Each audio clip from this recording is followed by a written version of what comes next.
Jess, and you can talk a little about visual hierarchy, which I love this because I've never thought about it in this respect. So yeah, visual hierarchy, another marketing buzz phrase that I'm sure you've probably heard of, but it's something that as a graphic designer and a marketer, we use at the forefront of everything that we do. And this is a little graphic that I put together to explain what I'm talking about. Any type of visual that you have, whether it is a poster, a social media graphic, a commercial, even on on TV, there is a prominent message, which is, you know, you will read this first, a secondary, a third, and then so on. So you don't want to bury those details that might be really important to the person that you're trying to communicate with in small text or in an area elsewhere. You want to put that at the forefront.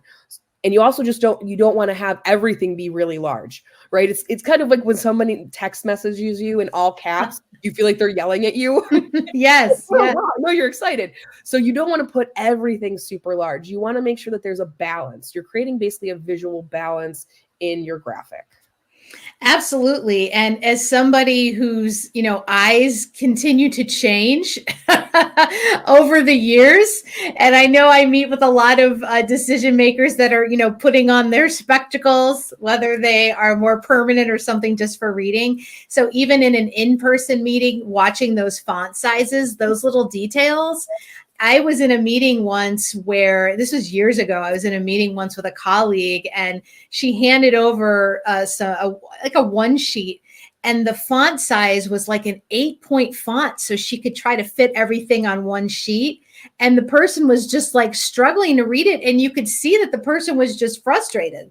The last thing you want is someone to be frustrated looking at your material. So honestly, these details really make a difference. Yes. And the one other point I will add to, keep it simple. Don't have a crazy amount of fonts.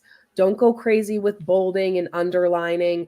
Less really is more. I think that when people aren't designers, they try to zhuzh it up, and then you just get chaos. Yeah. So Yeah. when in doubt, just keep it simple.